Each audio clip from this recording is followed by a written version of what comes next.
Boy, am I a happy camper today. I guess I'm going to have to say spoilers, but, well, obviously for Cloverfield and also for Cloverfield 2. It's been a wacky morning. Got up relatively early. I'm nearly always up quite early, but got up about 6:30, 6:45. And I knew it had been snowing overnight, so I just thought to myself as I was in the bathroom, as you do in the morning, thought I'll have a quick look through the window and I was thinking just the bad robot logo coming on here. Just thinking the last commentary I did was for The Force Awakens, and that was, I'm being bookended here. The last thing I spoke about was a bad robot logo, and then another bad robot logo. But yeah, I got up this morning, opened the window, and looked into the street and everything, and the lane. Looked into the street, and my next door neighbour was working on his car at 6:45 in the snow. So I was like, okay, as you do. And then flicked one of the movie channels on. Gremlins 1 and 2 were on. So it was like, always a good start to the day if Gremlins is on. And I actually quite like Gremlins 2 as well. Or, I definitely admire what they were striving for. And so there you go. Like I say, it's crazy ass day. Watching Gremlins, snow on the ground. So it actually felt more like Christmas than Christmas. I was actually kind of excited then, did boring adult stuff like, fed the cats and all that kind of thing. Actually did some washing, which is boring. But then, so I was still kind of, Gremlins was on and stuff like that. And then I went on to Reddit and somebody said there was a trailer for Cloverfield 2. And the number of times I've seen somebody say, official trailer, and you click on it and you can tell a mile off. I'll actually just make it seem relevant to Cloverfield. I love these shots there. It's just almost like the Late Show Stephen Colbert background there. You just see Central Park and everything, a bit like Escape from New York, and we'll get to that as well, though, the head flying off the Statue of Liberty and stuff. But yeah, so I kind of was like excited. I was like so I was doing stuff and up and about and Gremlins was on and stuff like that. So it actually felt like Christmas. And then for the last couple of hours or so, because like clicking on this link and like as soon as I clicked on it, I thought this is going to be some fan-made trailer. It's not going to be, it's going to be like really disappointing. But I'm such a sucker for stuff like that, But I clicked on it and it was like it's like, oh, it's been leaked, perfect, almost perfect cam version of it. Then about an hour later, seeing like the trailer for, and again, I guess, like I say, I don't spoilers necessarily, but like I say, it's been called a spin-off. But wow, G-man, it's J.J. Abrams. He's kept it's J.J. Abrams / Bad Robot. The film's been kept a secret. It's got Cloverfield in the title. I mean, spin-off, sequel, remake, whatever it may be, I'm well up for this movie. But I've just been so excited the last couple of hours because it's like, there's a new Cloverfield. And the thing about Cloverfield, though, the first one, is by rights, I should not hate Cloverfield, because there's very few films no films that I hate really, because all films are worthy of something, even just for historical purposes and things like that. But yeah, with Cloverfield, it's found footage and, it's and things. And I think found footage movies, I hate the term guilty pleasure, but I think this is probably the closest I can come to it, is I, more often than not, like found footage movies. And I don't normally like films that are quite fake or feel forced, and even I film stuff all the time. I'm forever got my phone out taking pictures of what I'm eating, what I'm watching. When I go to my dad, take a picture of me and my dad, or in the pub, or anything. All these are the kinds of use my cats or something. So I'm filming and recording all the time, thousands and thousands of photographs and digital video footage and tape film footage sometimes. So. But I always think with found footage movies is that there's this trap that you can fall into of, would you really film if there was a giant monster somewhere and things like that, and would you really remember to put the camera up and things like that. But if you can just let that just slide or whatever, and it's a light ride, Richard Dreyfuss movie, but yeah, if you can just ride along with that conceit, I feel like the there's something quite special about these movies, and there's something, again, being a big like fan of film generally, and a fan of tape film like VHS and things like that, and you know, reel to reel type things like projector film and Super 8 and 8mm stuff. Super 8 again, J.J. Abrams again. But being this film though, and the more I think about it, Cloverfield. No wonder I like Cloverfield so much, because it's a monster movie. This is a funny scene. I was just watching a little bit before it when I was setting up the equipment. I thought this was funny when like he's like, oh, it's a bit too much responsibility for like film people at the party. Then he's like, becomes the main guy that films everything. And he's actually in the new Transformers film, or Transformers 4, and this is another Paramount film. But yeah, the more I think about Cloverfield, no wonder I love Cloverfield so much. It is literally everything I like in a film. It's got like just the origins of it, as how you know, it was kept secret and nobody knew what it was. It was filmed under fake working titles. When I remember going into my local Odeon, which I have every right to do, as to quote the joke. Who did that joke? I have to find out who did that. I have every right to joke, but. Yeah, so when I went to my local Odeon when Cloverfield first came out, and there was just a poster there with like, you know, no title on it or anything, and there's rumours, what is it? And then, you know, the title came out, and then all these little clues and the websites and all these different things. And then the poster, I'm a huge John Carpenter fan, and I never thought about it until about 15 years ago. But looking at the poster for Escape from New York, and you know, I was just thinking, when the head falls off the Statue of Liberty, that never happens in the film. You know, I know it's like, it's quote Spinal Tap is nitpicking, but I was just like, oh, that's kind of funny that that particular scene doesn't happen in the film. And so, yeah, and then one thing I wanted to mention when I was saying it was like Christmas, and this is a shout out to you guys, that me and my mate Gaz normally, my phone just lit up. I have been texting to the few people I know who might be interested in Cloverfield, so it'd be interesting just to see. Oh no, it's O2 with offers, never mind. I was hoping enough maybe a guest appearance, but yeah, it took a bit like Christmas, and like it felt more like Christmas. But me and my mate Gaz, like on Christmas, we sort of we went in the pub about 5 years ago, and in England we have these like I said, bar snacks everywhere. But like behind the counter they have like scampi fries, bacon fries, and these things called cheese moments. And it's become a bit of a running joke with me and my mate that every time we go in the pub, that we can't. The first time we got these cheese moments, we're like, oh, cheese moments, yay! And then like every Christmas after, they never have them. They've always sold out, or they've just stopped selling them or whatever.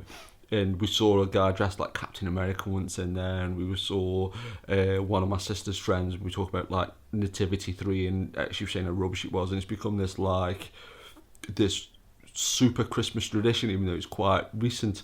But like today, like say with it snowing, gremlins, and all these things, it just felt more like Christmas. But I was like, I'd give Gaz a shout out to try and remember the counter number and send him a message. But yeah, with Cloverfield, I say it's got that Escape from New York reference. And then the film's just so jam-packed with Easter eggs and trivia. And then the fact that they've made the footage like it was recorded onto a tape. And then when the tape stops, just for a few seconds, you see what was under that tape. And I just love that just the sort of messing with the formatting. I've always loved, and I've probably said this on quite a few commentaries, where I've always had a real soft spot for, say, people that sort of take something that's got restrictions and then do something quite outside the box with it. And even though this is a film and you can just, you know, watch this film on TV, I kind of love that it's like meant to be a cassette. I think it says at the start it's been recorded onto like an SD card or something like that. But yeah, it just sort of struck me as, oh, that is genius. And then it's one of these things as well, and then this has become like a little bit of a talking about traditions. This has become like a tradition of like my commentaries of talking about things that people don't get or allegedly don't understand. But this film isn't that old now. I'm saying it's that old. How old is Cloverfield? Just 1 second, I've got another tab open. It's 2008. So it isn't even 10 years old yet. And it's like one of these films where I know it's 8 years old now. I know it's going on, but this film's like not even a decade old, and it's got things like camcorders with tapes in, and things like that. And people are, oh, what are tapes? And you're like, okay, But then again, looking at that mobile phone there that she's holding up, it doesn't look that. But they're filming video on it, so they're filming video footage on a phone. But that's one thing as well. Like, because I've always got this bit of reputation, especially amongst my friends, all four of them. No, but like I'm a bit of a Luddite, and I love like say old technology, and like kind of a bit stuck in my ways, old fashioned. I've been all over Twitter, Reddit, Instagram, everything this morning, like the text messaging people and things like that like. Try and find out footage about this new Cloverfield film, and I'll say this again to make it actually relevant to the actual film that's on. But these scenes, again, I feel like this, and again, I always have this weird, not flashback because that's probably the wrong phrase, but these scenes always put me in mind of the two parties I've been to there. I feel like that this is again quite realistic. This is how I feel that sort of.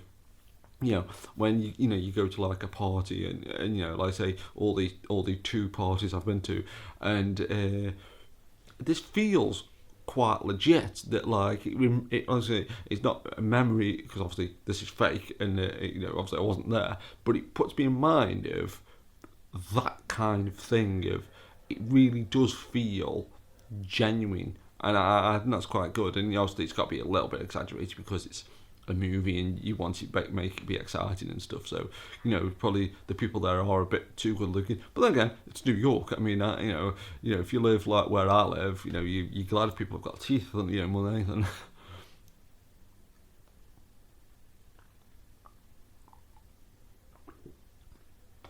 A cup of English breakfast tea there. Not that I'm normally snobby about tea, because I'm one of the few people there. I don't have milk in my tea, but I'll drink it with milk if somebody makes it by accident. But it's a very good cup of tea, it does have to be said. No milk, 2 sugars, by the way, if I'm ever around. But yeah, I mean, it really has taken me aback about this new Cloverfield film. And this is anybody who's listened to more than 2 of these commentaries will know, I'm such a sucker for a coincidence. I really, really am. I mean, I'll just anything there. Oh, that person's got a head. But like, and this was literally about a week and a half ago. But when I said I got up this morning and watched a bit of Gremlins on one of the film channels, on the same film network, Sky Movies, it was about literally a week and a half ago, no longer than that. I just caught the last 3/4 of Cloverfield, and it made me think how much I love Cloverfield, but I really was thinking I'll have to do a commentary on it, or I'll have to do something about it, and then maybe not. And if I'd have done that commentary about a week ago, I was thinking, would it have been better that I hadn't have done the commentary knowing that there was a quote unquote, I'm doing air quotes, a sequel to it? Or is it better now, just doing it that little bit later, and just seeing all these people on the internet going, oh my god, I can't believe it, oh my god, I can't believe it, this is Cloverfield 2, how have they done this?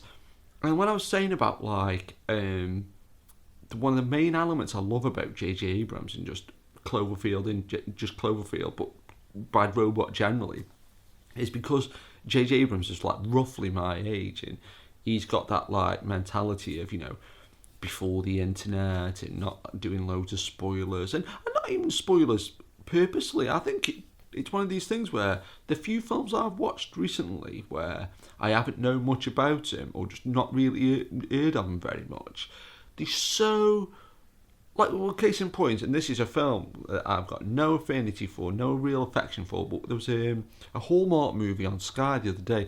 I'm not sponsored by Sky, by the way, but if Sky wants to sponsor me, good on, I'll sell out. There was a film on there called Let It Snow, Christmas movie. I was watching after Christmas, so I wasn't, amped up for Christmas, even though I could take or leave Christmas. And I just found it dead watchable. It was like a film about nothing, basically. But it was like really watchable, really enjoyable. And I didn't know nothing about that film. I didn't know what was going to happen. or anything like that. And then so then you obviously you step that up, 10 points by, sort of if it's sci-fi or if it's a horror movie or anything like that. And like I say, some of the more recent horror films that I've seen, or horror trailers that I've seen, or like records that records are out there, music that I've listened to and things like that.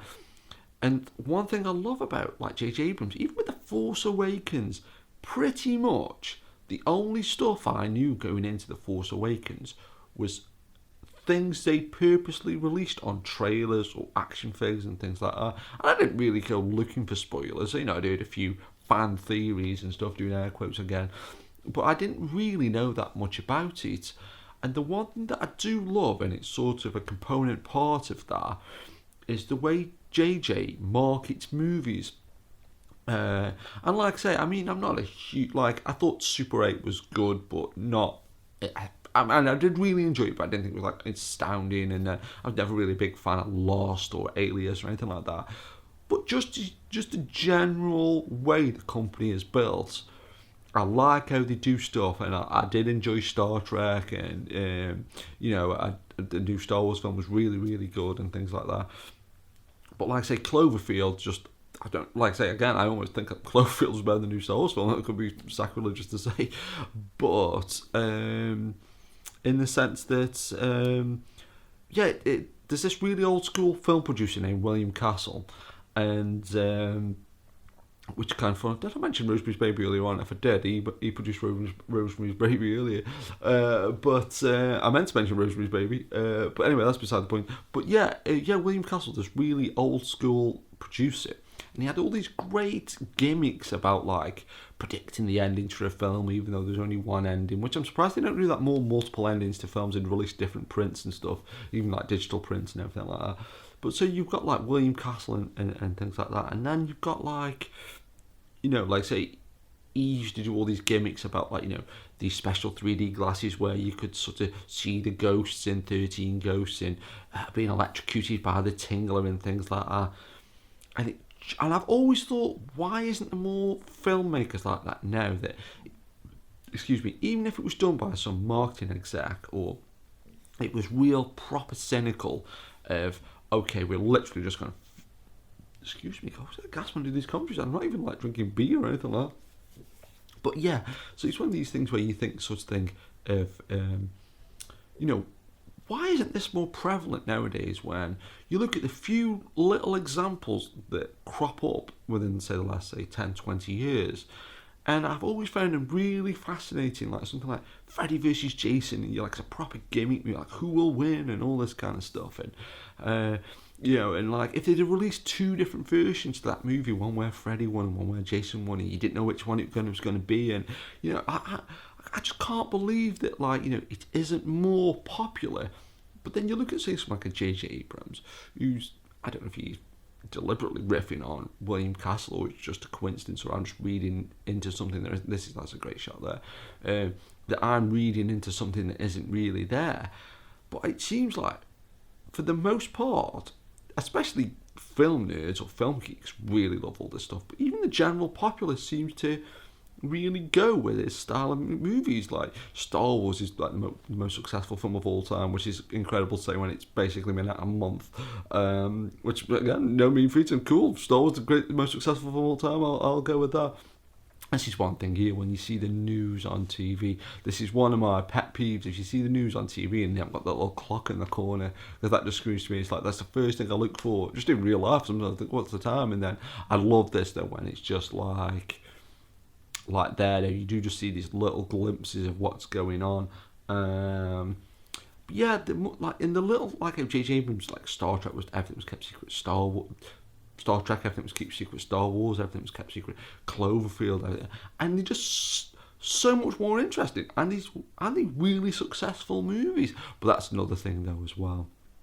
And there's been a couple of films in the last, say, 20 years that I'm so glad those films have come out. And one was the Psycho remake, and this is another, and there's a few more that I just can't think of at the moment, where I thought all film fans were exactly the same. I thought, you know, even if you didn't like a film, that's a good shot there. And then, you know, because obviously it's all, you know, composited on there and everything, but that's really cool. Well, obviously it's composited on there. But, yeah, in the sense that, like, I thought all film fans, that even if you didn't like a film, that you would sort of go, okay, didn't like that film very much, but, oh, well, look at the set design, or look at the costume design, or look at the editing, or look at the camera work, or look at the lighting, or that acting, or something. And one thing, when I've heard people talk about Cloverfield, or when I've heard people talk about the Psycho 1998 remake, I've since come to realize, oh, no, you just see a little bit of Cloverfield there. It's the monster called Cloverfield, though. I don't think I've ever figured that out. But, yeah, people just think all this stuff magically appears. Oh, here we go, the Escape from New York part. What would the Statue of Liberty's head look like flying down the street? Well, that I assume. I think it was a little bit smaller in the trailer from, I think it said Dead End on that side, which I don't think I've ever noticed before. But yeah, I think people it's me say, I've since come to realise that people just automatically assume all this stuff just appears. And like, I've heard people go Psycho remake, oh, it's just shot for shot. Okay. Like as if it was generated on some kind of computer generated. Even then, like, you know, people go, oh, it's just computers. Like, how much of the stuff in this is just is CGI and stuff? And people go, oh, it's CGI. Like it was just, you just punch one button on a computer and it just appears. And then it's like, kind of, this is nothing as well. What I love about this film, people genuinely think, and even to be fair, I can never 100% remember, but I know some of this was shot on really professional, high-grade camcorders, basically, I think. But looking in the credits, it says shot on film. So there's some, you know, I think all the shots with the monster are shot on film, and then I think most of it is shot on super amazing cameras and things. You know, cameras you can buy from a shop. But what always kind of makes me laugh about this film is, again, when people, like, you know, you think, oh, I don't know, I'm a stroke. People you think you know about films, or you think they know about films, and they all go, oh, that Cloverfield, it was just shot on camcorders. Like, literally, somebody got up one morning, like J.J. Abrams, Matt Reeves, and just said, you know what, let's make a monster movie, found footage. Let's go around the shop to get a couple of cameras, and we'll film it and release it, like, 2 weeks from now. Like, you know, like, the resolution, and this is nothing as well, like I say, I don't really know much about graphic design and all that kind of stuff, but the few little things I have done even there, the resolution you need for like special effects is insane. Even if you're just printing out a poster, or even if it's like just like a flyer or a birthday card for somebody, if you're just doing one at home and you think I'll just do one for a laugh or whatever, you need an image so clear, so, you know, so many pixels on there to make it look good, that like the number of times you'll see a homemade flyer or a homemade little leaflet or pamphlet or something, and because people don't know anything about graphic design, the image is pixelated, the font is terrible, and you just realise so many people have just not got any idea about how this stuff is done. And I must have said this before on commentaries, but until I did 6 months of film studies and dropped out, I not thought I knew everything about film, but I thought I had a really good working knowledge of film. I really did. I thought, I'll watch all kinds of films, me, and watch making ofs. And then, like I say, I think a lot of people could watch this Cloverfield, and even people who are used to using like cameras on the phones and maybe a little bit of video editing, although it's kicked back into what's under the tape and stuff. It was like I was like reflecting, then be somebody from the crew, maybe it is. But yeah, so you know, I think even those young people they have nowadays with the technology, I think even they could watch this and go, it's just shot on camcorders, and just not realise, you know, the extras, the music, the sort of costume design, and makeup and hair and all these different things. And so it is a fascinating thing, and Cloverfield really encapsulates all these elements. And What I'm going to do, I'm not going to watch it with the sound, but I've got the trailer on my phone. What's funny, I just a call, but it was a spam call, so luckily it didn't pop up on the sound.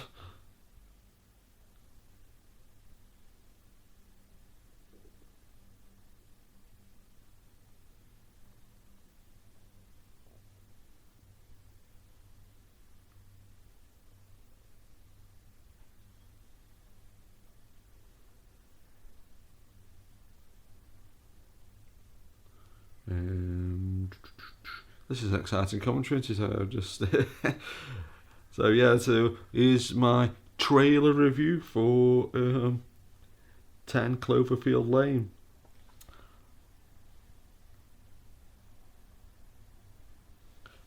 This has been approved, appropriate for all audiences by the MPAA.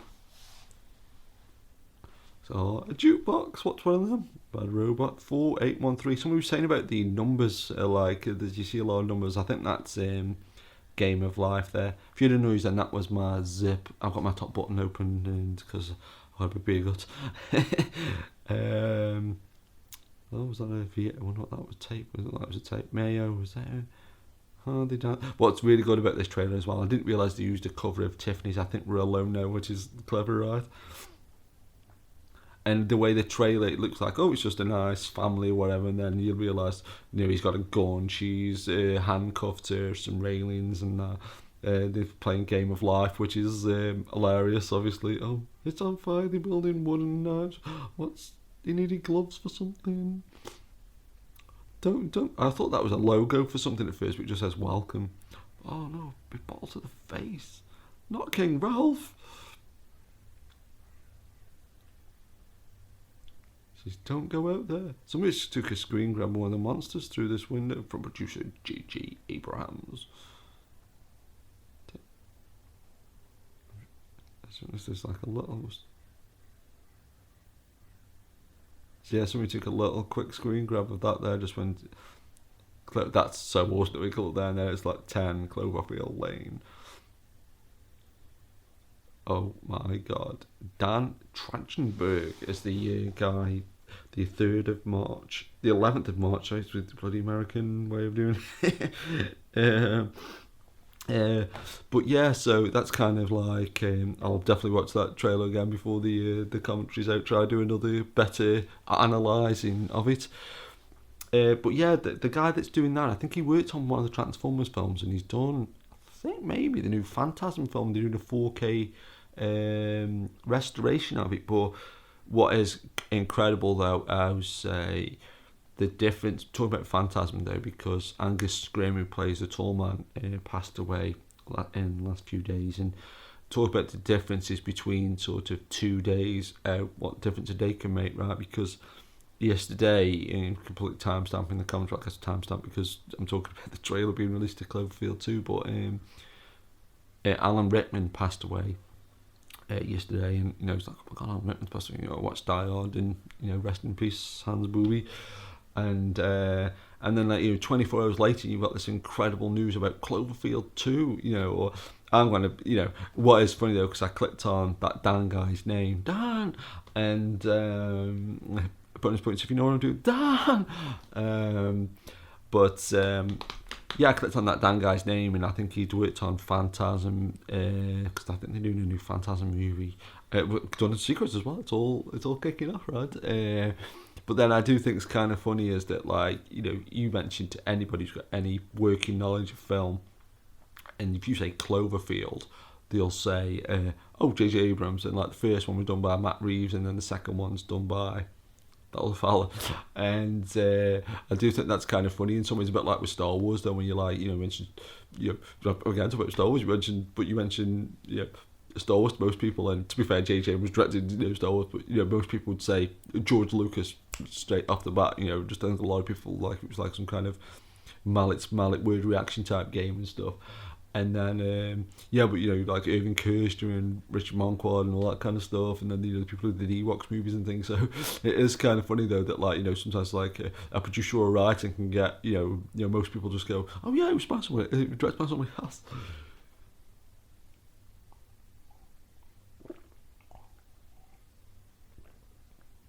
I clicked on that Dan guy's name and it said 10 Cloverfield Lane, and then the next thing above it said on an untitled Cloverfield sequel.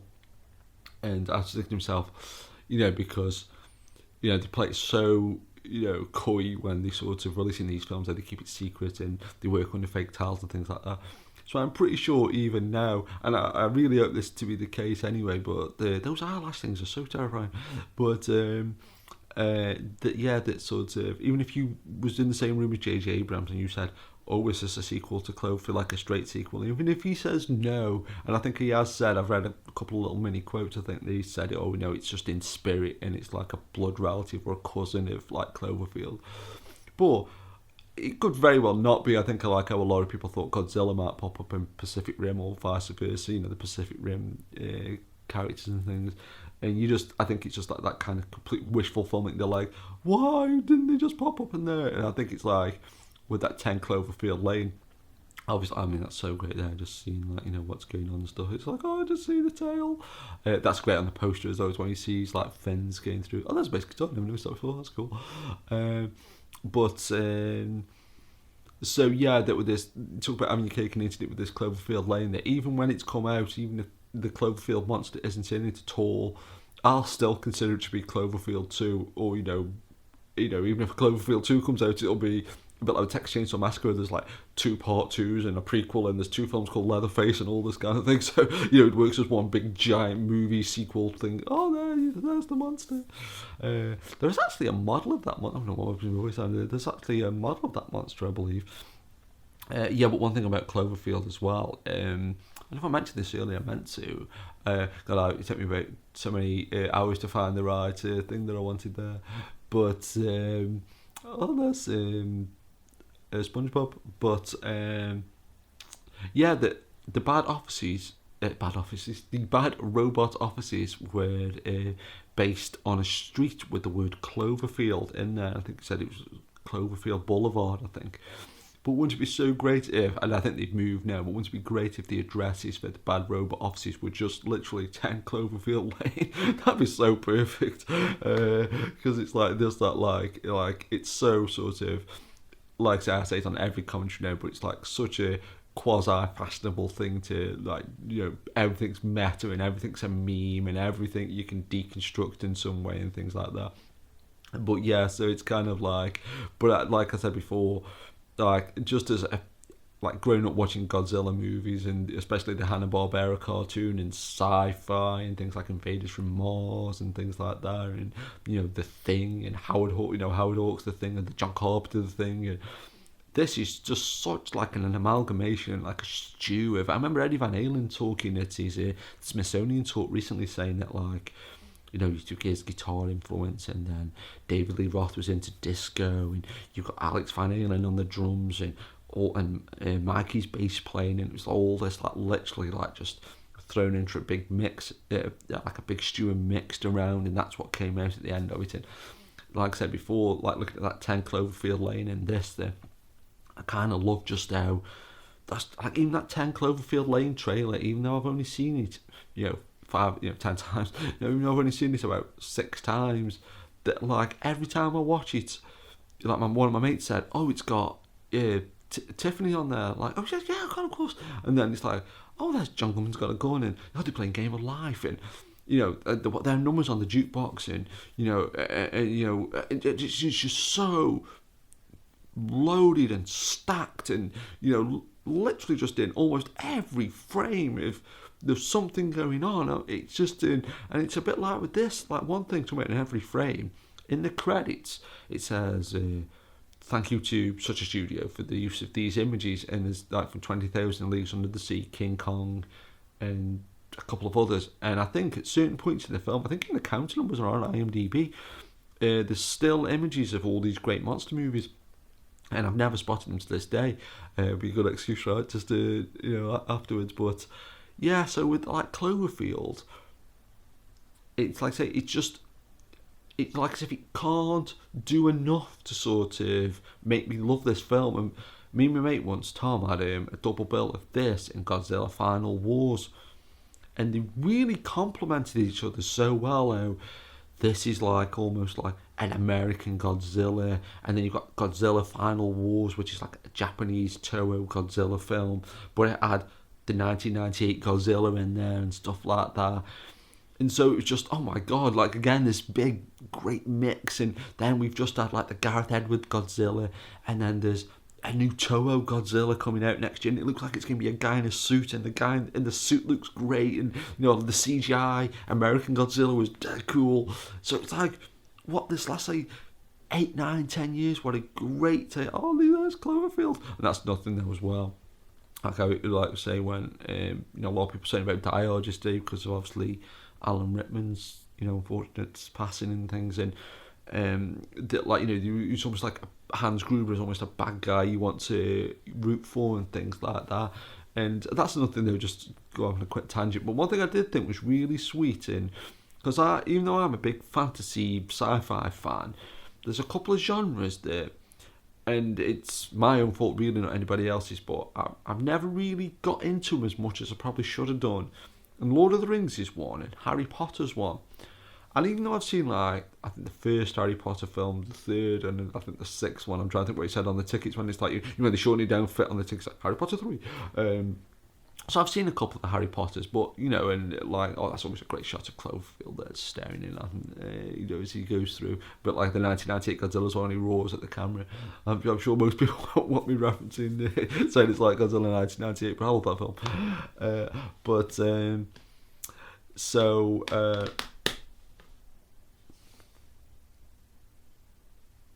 Yeah, so you've got this, like, in the last, like, say, just under 10 years or so, what an absolutely amazing time to be into like monster movies and things. But because as a kid, when I was growing up, things like Godzilla or a lot of the monsters in monster movies like Frankenstein or Jason to a degree as like the outsider, the freak and things like that. And even though really I had it pretty easy as a kid, I didn't really have two heads or something like that, but I had glasses and I was geeky and stuff, and it wasn't like now where geek culture's kind of cool. It was like when you would like get your Return of the Jedi and you'll slap take your hand on the playground, or like get called Four Eyes or something like that. But and I think sometimes there is a lot of fake geekery now, like I'm into sci-fi me, and they never watch films, or I'm a gamer me, and they've got like one thing on there, on their like one game on their phone or something. But like with Cloverfield, like say I couldn't like it any more than I do. Like say you've got these quote unquote subliminal images, subliminal images in there. You've got the poster, the secrecy of the film, and then the overture on the end credits, it's called Raw, is literally one of the best things in movies I have ever seen. I mean, it literally is an incredible piece of music. It's like, almost every time I hear the music, I almost jokingly think to myself, I ought to have it as like my alarm ringtone or something, or as a ringtone generally. I guess it starts quite quiet, so it'd be a bit of a rubbish mobile phone ringtone, but just how motivating that piece of music is. And again, talking about this, like, how everything's just great, to quote the TED lecture, everything's a remix, but it really is, and it really does feel like this to me, that like that Raw Cloverfield overture is this just pure embodiment of like monster movies and sci-fi and things like that, just like, but it's its own thing, and it really, and like when that pressure's on of like, I don't know if it was pressure as well, I guess it probably was, but like to come up with your own monster theme. And again, that's another thing they were saying about how this movie just keeps on going and going and going. Like literally at the very end of the credits, there's a piece of audio that's flipped and it's garbled, and like literally, almost like, like Airplane. Or Airplane's like a great classic comedy, and there's jokes in the credits, and even that that last, I'll give him another 20 minutes, and that's it.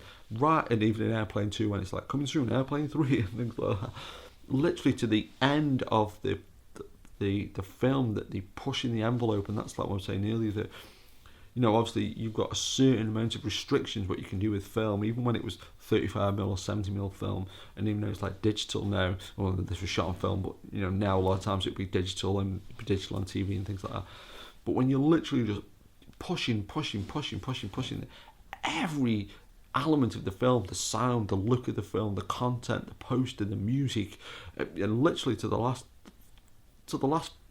few frames are going through the projector, it's like there was something in there, and I just can't help but be endeared with that. I mean, and it's funny as well, because I think Creed comes out today, and a new cinema's opened just down the road, and it opened about 3 weeks ago, and I've been in the foyer.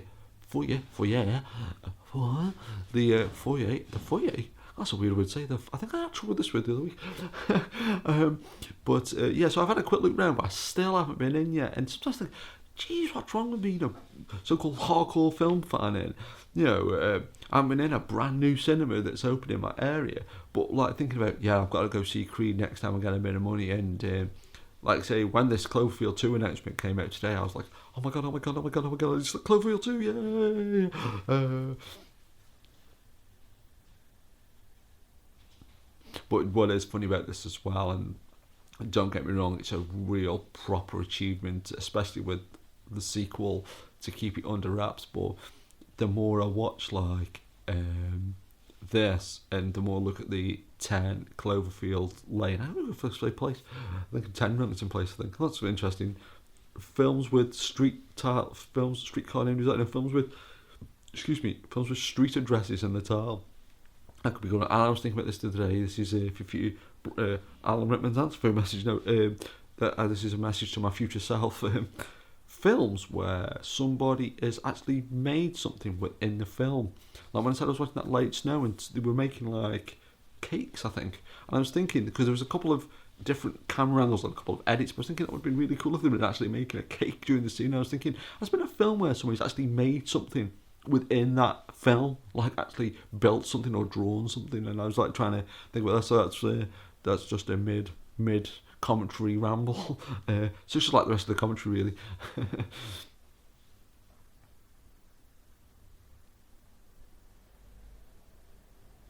Yeah, but the more I think about these two films, and Cloverfield 2, it will always be in my heart.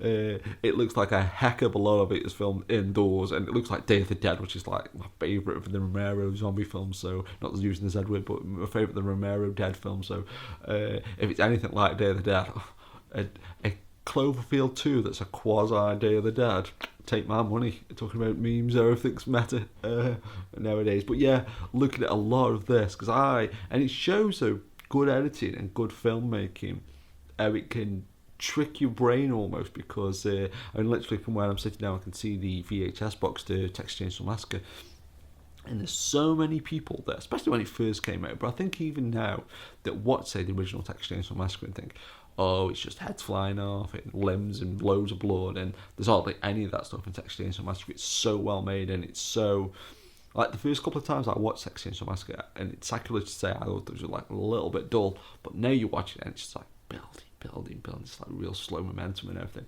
And it's a bit like with this, that like it probably helped to keep it secret, because so much of it, like they're here, the underground walking on this subway and stuff, they like in the party indoors, and there's loads of things indoors. But the few outside scenes in this film make me think that most of it's, I keep thinking, oh yeah, it's outside for a lot of it. But still, don't get me wrong, it's still an amazing achievement to keep quiet, because I think, like, I'm rubbish at lying, but like, I always think that even with the best will in the world, if you think, well, we only have a little bit of fun and it's almost like a game, that if, let's say, like a John Goodman or J.J. Abrams, you know that you're filming Cloverfield 2, I'll have to get used to saying 10 Cloverfield Lane, because I'm not going to mess it up every time I say it. But if you're doing another Cloverfield movie, that's what I'm going to call it. If you're doing another Cloverfield movie, and you think, oh yeah, it'd be good fun if we can keep this a secret and not let it slip until it comes out or until it's really close to release, or just get some nice little hype going in that, not like, and isn't that great though as well that, like, say years ago, our movie studios would have to take big adverts out in newspapers or go on the radio and things like that. And it's kind of funny though that I'm literally sitting here recording a commentary to help to promote a movie that I've got no real, like, I've got no real connection to this film. You know, like, I don't know J.J. Abrams, I don't know anybody who works for Bad Robots or anything like that. But I'm doing something to help promote this movie. I'm sitting there on Twitter all day, tweeting this, and on IMDb, and all these different things, and on Reddit, and all this stuff. And, like, God, what a marketing exec's wet dream this must be. I hate that phrase, I know what I said. But how amazing this must be to think, to market this movie, all we've got to do is leak the trailer, honest, wink, wink, air quotes, leak the trailer. Then you've got all these morons like me going, Cloverfield 2, Cloverfield 2. I'm texting people, I'm talking to anybody who can get in contact with. I'm like, you know, oh, you see what's under the tape again? I love that. But yeah, so it's like, this is mental. I mean, what kind of, you know, it's, you maniacs, what kind of mad world are we living in where, like, to market this film, all they've got to do is go, yeah, we made it. I mean, but that's like, say, I can't believe though it's like 2016 and you can't do that though. Like, nobody got wind of it. And you think though, because you could think, if say this was 2 years ago maybe, and JJ, I don't think sure he was on board then for Star Wars, you could say, oh well, but you think the intense scrutiny JJ Abrams has been under, how many interviews he's done, how many camera people must have followed him around, how many different people have, you know, I think these drinks might be something to do with, there's a drink somewhere in this film and it's to do with something else JJ Abrams has done. I'm slipping in my old age, but I'll have to, to find out what that was. But yeah, so, you know, like say this film's been made, and like say the principal actor's involved in another Cloverfield film, that like, even if just somebody says like, oh, what are you doing? Or even just in everyday polite conversation, if, you know, you go for a meal or something and somebody says, what are you doing in? Obviously, I know they sign non-disclosure agreements and all this kind of stuff, but how much can you say and not say that, like, even if, you know, I don't know, you were the guy putting the posters in tubes or something, I don't know, I mean, no disrespect, but like, I'm thinking that, you know, obviously you're one of the stars or the writers or something, you're going to know what you're doing because you're writing it or something, but like, how much of this are they just not allowed to say anything? Because like, nobody knew about this film until this morning. Or at least I certainly didn't, and you know, from most of the reaction on the internet, actually that's I've got a window open with a tab with 10 Cloverfield Lane is on 831 new results. I haven't clicked on it yet. I'm going to click on it afterwards. So yeah, I've got the trivia open for.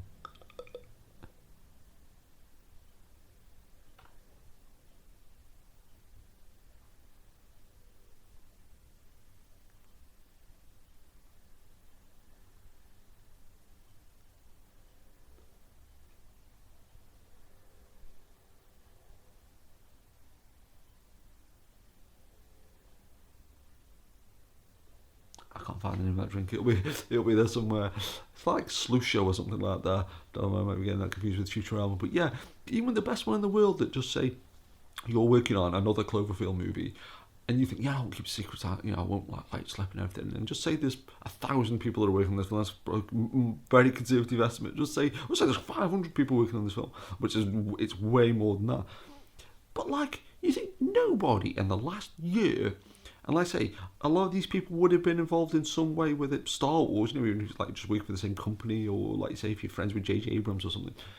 And not one single person, even by accident, just said, "Yeah, working on the Cloverfield." I mean, you know, that like, I just find it so incredible that like Chris Mulkey cameo coming up in a sec, folks.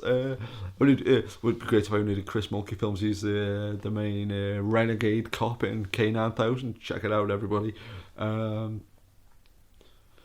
yeah, I don't know if I mentioned that because a sidetrack to me. Brain always ping pongs when I do this commentary. But yeah, when I watched Texas Chainsaw Massacre, that I remember thinking that, like I say, the very first few times I watched it years back, obviously it was banned for a long time in the UK, but sometime in the 90s I watched it, And it's a bit like with this. The more I watch Cloverfield, the more I'm just endeared to it. And then when it very first came out, and I'm terrible for stuff like this. That like I was saying about like when people, oh, what are tapes? What's that? Oh, is it?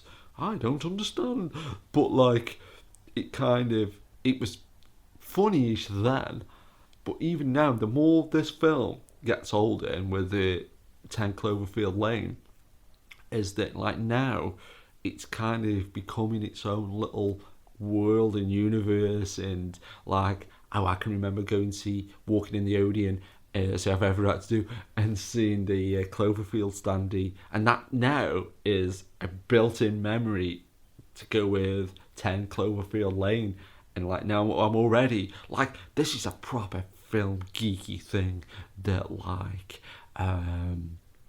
it really properly is like something I kind of think I'm such an idiot in some ways, but I'm already, even though it's only literally been 2 or 3 hours since I even knew Cloverfield 2 was a thing. Like, if you'd have asked me at 6 o'clock this morning when I got up, half past 6 I'm already, at 5 o'clock this morning when I got up, no, at 6 o'clock, at 3 a.m. when I got up before I went to sleep, no, if you'd have asked me this morning, I didn't know, and then I saw the trailer for Cloverfield 2, and I'm already, that's Chris Mulkey, yay! I'm already thinking to myself, I can't wait until Cloverfield 2 comes out. I can't wait to go to the cinema with Tom Seed. I can't wait to get the DVD or Blu-ray and have a double bill of Cloverfield in 10 Cloverfield Lane. And I'm already amped for it. Like, it's just, do you find women in aisles trying to, and it's just, like, how film fans are so crazy that, like, I guarantee that's funny, if this is my dad, I was going to say if my dad phoned.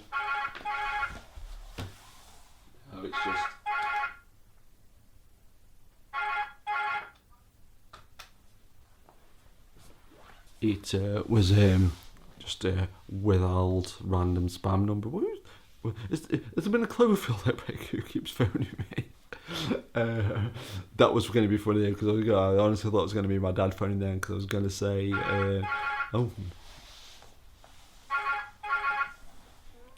no, it's just I don't know what's going on. Should unplug the phone really?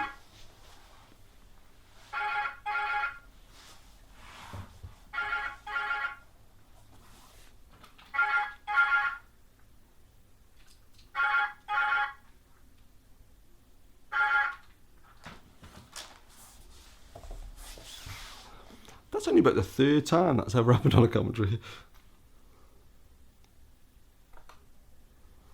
Not bad when you've done like about 80 commentaries.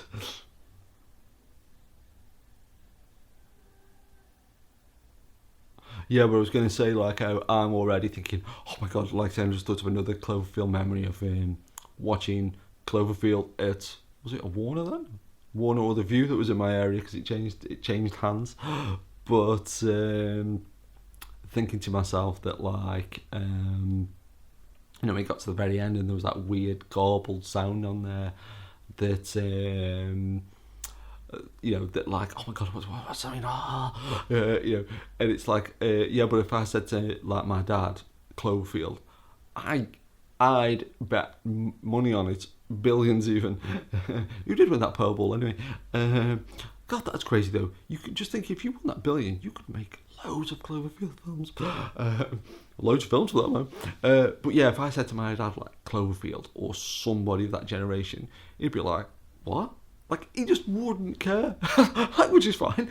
But it's funny. I'm already pre-ordering the DVD. I'm not going to pre-order it because I'll just buy it. That's another thing though. That's a bit like internet generation. That's one thing I think is so funny.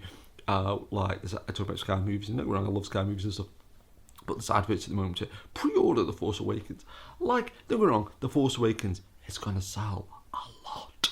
But that said, will you really not be able to get it from a shop? Will it sell? This is going to be funny if it sells out. But will it really? I almost hope though, in a way, because that would be, I think, in fact, I'm just trying to think, if there's ever been a new film that's come out on DVD, I've gone to buy it and they haven't had it in the shop You know, they've literally sold out. Even the Phantom Menace, like I can remember buying that, and the lady behind the counter said, "Oh, we've just been selling so many of these," and you know, it was like, you know, they had like this big drawer just full of VHSs, and you know, I was going to do a passing them out. We got pay, but that's why they were getting selling them so much. I kind of like the Phantom Menace. Kind of like some weird things. I just saw the horse that Louis Tully speaks to in Ghostbusters still doing the rounds.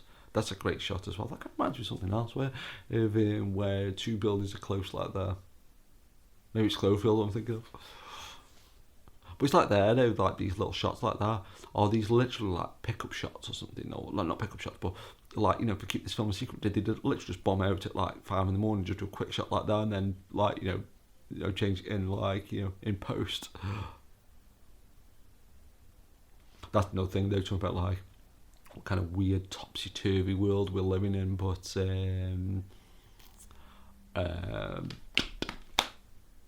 Mad Max has been nominated for 10 Academy Awards. And don't get me wrong, I really enjoyed Mad Max Fury Road. I mean, who doesn't, right? But who'd have ever thought Mad Max had been nominated for 10 Academy Awards? I hope it's been nominated for cinematography, because if it has, it's the guys who did BMX Bandits. And they might be winning Oscars. Yay! I think they've already won Oscars, actually. That's one thing, though, with these kind of films. And, you know, again, I was saying this kind of film reminds me of, like, basically every film ever made. It's like some kind of composite of, like, you like films? Here's every film all in one go. But like, because they were at a party before all this kicked off, and that's one thing I do think is quite funny. Like, you saw her kind of heels up the stairs, but it just properly reminds me of things like Tower Inferno, where I always think like it reminds me of the Fred Astaire Ginger Rogers bit, where it said Ginger Rogers did everything that he did, but backwards and in high heels, and it's kind of funny that like when you see people in party clothes.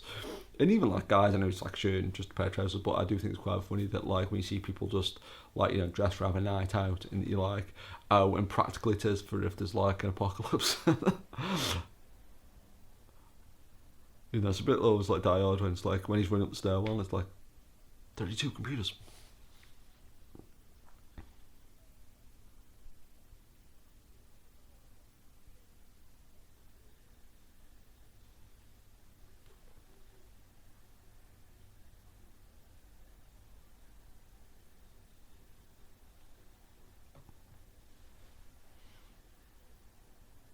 Still no text messages back from the people I've told about Cloverfield too.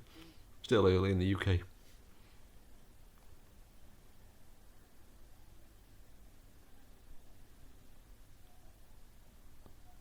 But this is always that thing as well, though, and again, the signing of another good film, but like, and I really do think there's like, you know, I don't know, a good 50 films that do this, but if you can think, what would I be doing in this situation? Like, something like, even, you know, comedies, not even comedies, but comedies, you know, so, you know, but even films that people don't take seriously, there's like a comedy, like Brewster's Millions. What would I do if I spent 30 million in 30 days, and you're constantly, oh, I do this, oh, I do that. Or like, you know, like say a film like Town Inferno or Poseidon Adventure. Oh, what would I do if that boat tips upside down? And, the captain was Leslie Nielsen. No, what? Or Kurt Russell was in it. No, or you know, or Blair Witch Project. Oh, what would I do if I was in the woods and, you know, the Blair Witch was coming after me? And this scene here is perfect for that. Like, because I think everybody, you know, even like, say, I'm not a very confident person, but I think everybody thinks, oh, if I was in a movie, I'd kick ass and I'd be like, oh, I'd show that Cloverfield, you know, or I'd run away or whatever, you know, wherever it might be. But if you can just think, what would I do in that situation? But if two buildings like that were like falling in on each other, and to think like there when them planes just flew over it, like I guarantee that would have made me fall off. But it's nice to think like, oh, what have I got across there? And what have I got across there? Would have just gone, no, we're all gonna die.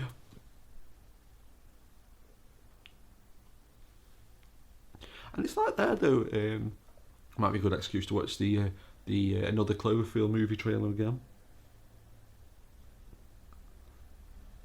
But yeah, because this has been rated by the MPAA, so again, someone the MPAA has watched this, and I think a lot of times you can see trailers that the MPAA have rated So this has been rated, and rated, and nobody went on the MPAA website and noticed. Nobody, you get quite good for that. Was that Pulp Fiction video he was looking at? Oh, Jigsaw, what's one of them? You're putting the pieces to the puzzle together. Well, there's definitely, the way them lights were shaking down must have been something pretty big up there. So it could be Cloverfield, right? Just try and get an eye, got to get a signal.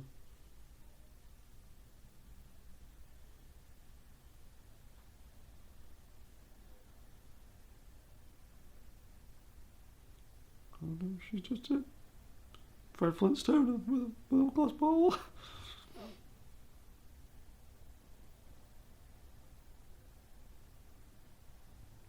Producer J.J. Abrams.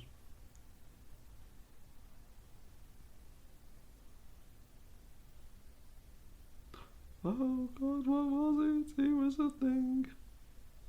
Cloverfield. 10 Cloverfield Lane. Well, even that though, the way the title is like Dan Trachtenberg. So try remember those names. The 11th of March, 2016. Oh.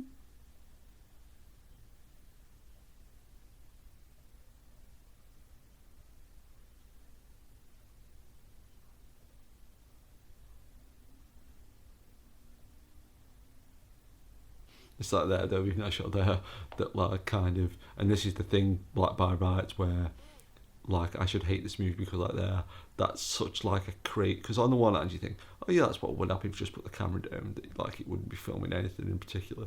But then it's like, and it's a kind of a rubbish shot really, but at the same time it's perfect because it's just like it's hiding stuff and you, what's going on, you know?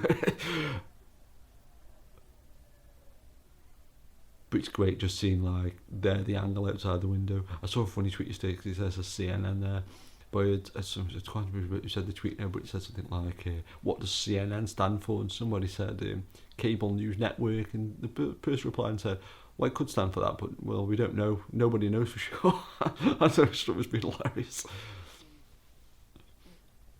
But this is another thing though as well, like saying about like just the world and the last day again, since about Cloverfield really, signpost for everything. But since Cloverfield though, or just in this time period, like saying I've got this reputation for being a bit of a traditionalist, a bit of a Luddite or whatever. But like now, like things like Twitter and things like that are so much more important to me that I've never been a big, huge newspaper reader or anything like that, and I never really watched the news as a kid because it was boring, and all that kind of stuff. But like now, like I went through the Odeon yesterday and they were giving away free copies of The Sun, which is like tabloid newspaper and stuff, and I literally only picked up a copy to use in the cat litter trays.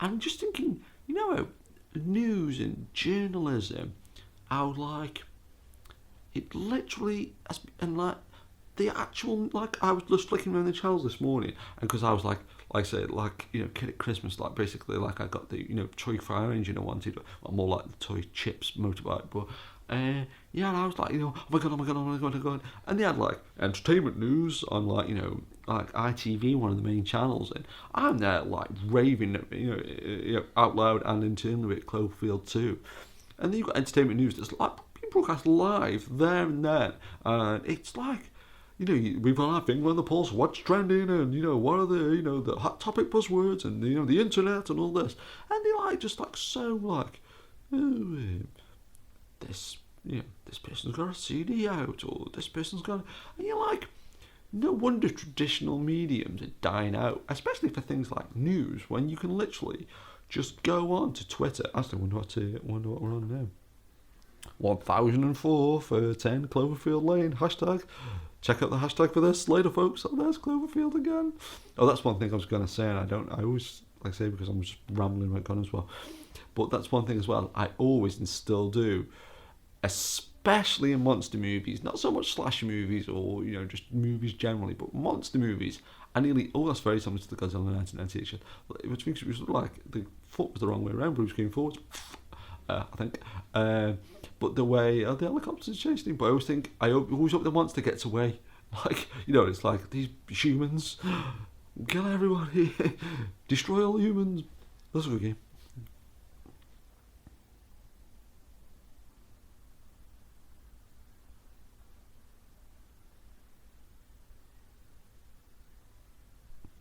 This is always a cool shot here where like it gets brought down and stuff, the helicopter.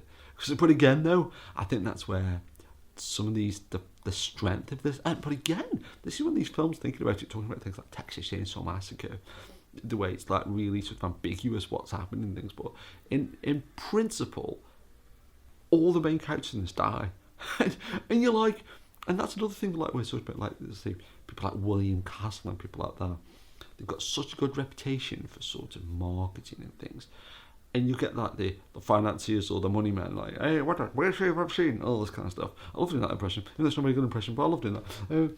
But yeah, you can understand the financiers in a way. If you're investing, millions and millions of pounds, even if it's like a couple of million, it's only a couple of million, but even if it's only a few million, or a couple, it's gone up a few, if it's say 200,000 or something, yeah, you're going to want a good return on that money. This is always a great shot here, like there, like I did it, that just like plate shots or whatever.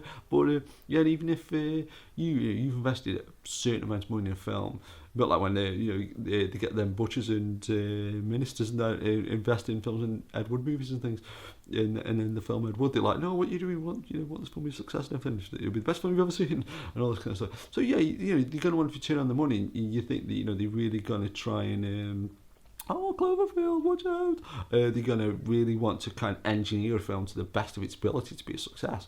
But all these films that say J.J. Abrams has done, look how successful they've been. And then obviously if you're doing a Star Trek film or a Star Wars film, you're going to have some level of guaranteed interest in that movie. But that said, I keep thinking, it's like, oh my god, it's from 6. But yeah, but you look at like there, all the main people in this film dying, or as good as, and then like little clues that Cloverfield might still be knocking around. That like, I think if you just thought of that, or if you just said that in a production meeting, we've got to kill off everybody. Like what? Like I think even as like a film fan, sometimes you think, well, would an audience go for that, or is that the ending you want? Like it's like it's a feel good film of the year, all this kind of stuff, and like so. Yeah, again, this film, and again, it's that thing. When I think of Cloverfield, I don't think, it's one of them downer films, one of them like films like, French Connection or Exorcist, where it's like, proper gritty, proper mind-blowing cinema. But again, this has been a pretty recent film where it's not a downer, folks. They all die. I mean, wow. Again, like it's not endearing enough to me. It's just like doing this commentary is making me realise why I do love Cloverfield so much.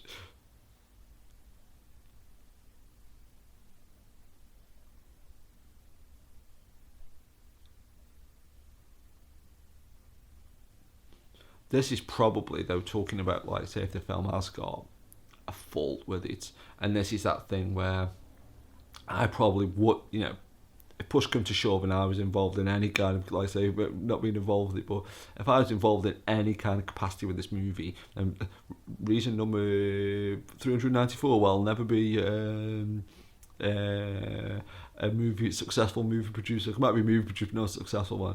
But like this shot of where you see Cloverfield look right over into the lens, and yes, I've got to say I've probably included it to be fair, but it's always that thing of, is it too good a look at the monster for too long? Not that the effects bad, just is it But then again, like I say, a film where you kill off everybody, it's not. But then talking about like you found footage movies like your Diary of the Dead, your Blair Witch Project, and one film that never gets no credit is St. Francis Fell Experiment. It's big, cheap, and a bit nasty, but I do love that film. But there he is, she, there it is. It sounds a bit insensitive, but yeah, there's video as well when they're talking into the camera just before the bombs drop and saying like, it was my project and all that kind of stuff.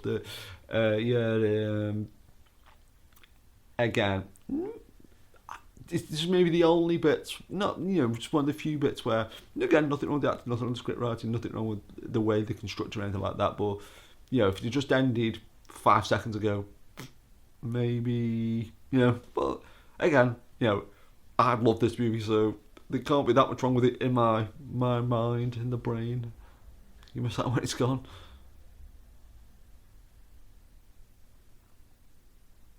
But again, though, as well, I like saying about, a lot of people don't watch credits, and I'm, one of those credit watchers, as the cinema staff call them. But so I'm one of the few people that actually watches credits, and so just say you discount 95% of the audience that don't watch credits. To them, this film ends in a few minutes. But again, it's like everybody's dead, and then you've got that conceited. When the tape stops, you see what was under the tape originally, and they're still alive, but they're still alive, and then in the background you see something land in the water, as if that's Cloverfield landing. So you've got an ending where everybody dies, okay, but you're seeing them when they were alive, but that's meaningless because they die, and then it's got that ending of, here's the monster landing. So it's almost like when films end, like there's going to be a sequel, like Godzilla 1998, among others. Other films are available that end like that. But so you've got a film like that ends like it's setting up, another Cloverfield movie, air quotes. So you've got this ending that's like, you could literally take the last 15 seconds of this movie, and you've got 3 endings loaded into that one little sequence. It's like filmmaking and then some. Kind of reminds me of the reverse of the Jeff Burr quote, where I love it when Jeff Burr was saying, when one of the editors was just looking at Leatherface up at Texas Chainsaw Massacre, and they were saying, we will never be able to release this film again. What's that?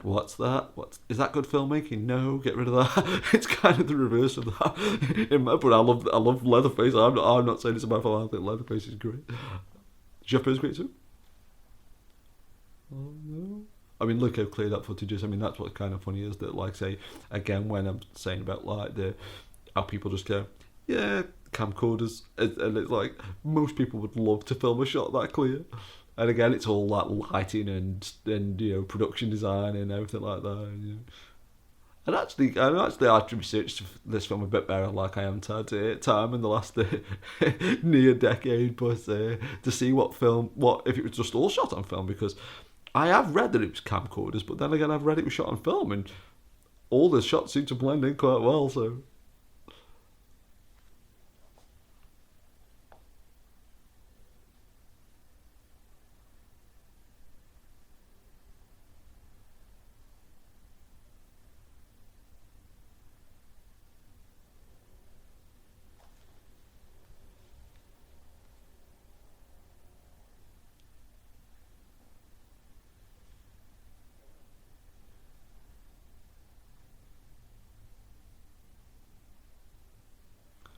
Just got a message off Tom.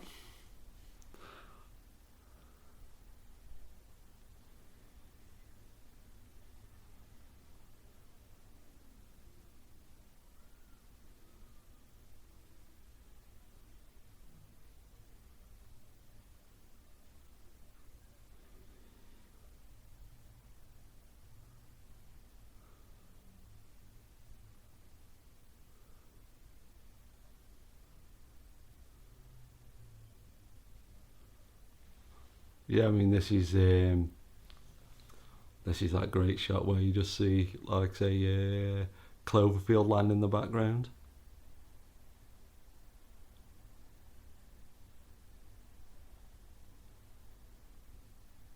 No, they're all dead. They're all gonna die. Directed by Matt Reeves. Written by Drew Goddard. Drew Goddard, that name sounds familiar as well.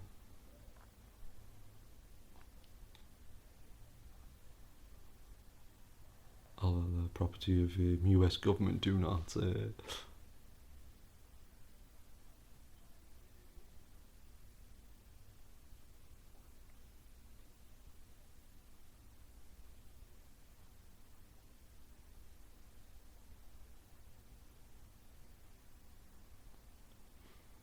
And this is though where I feel like though in the next after about a minute the actual raw Cloverfield overture starts.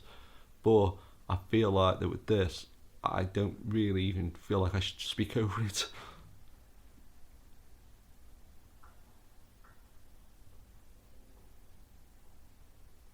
Again, it's always that good sign as well when if there's something going on behind the credits, it means something cool's going to happen, and it does.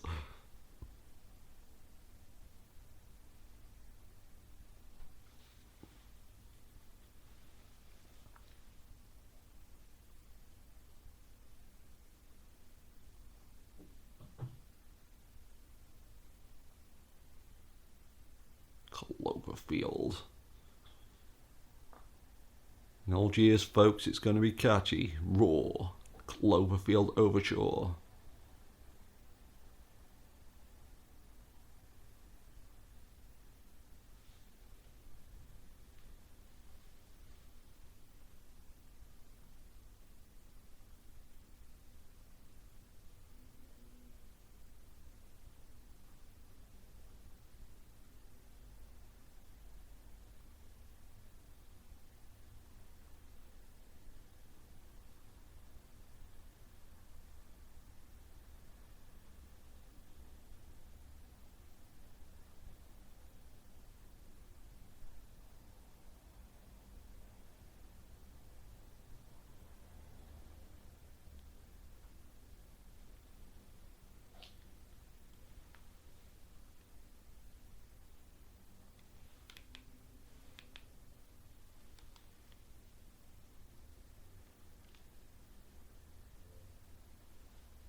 And this is just a quick shout out to Tom. He'd like to say hello to everybody that knows him. And see you on March 11, everybody, for 10 Cloverfield Lane. See ya.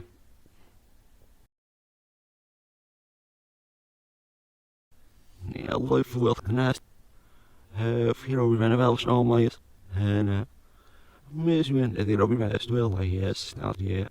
Maar het is best wel, oké, het is een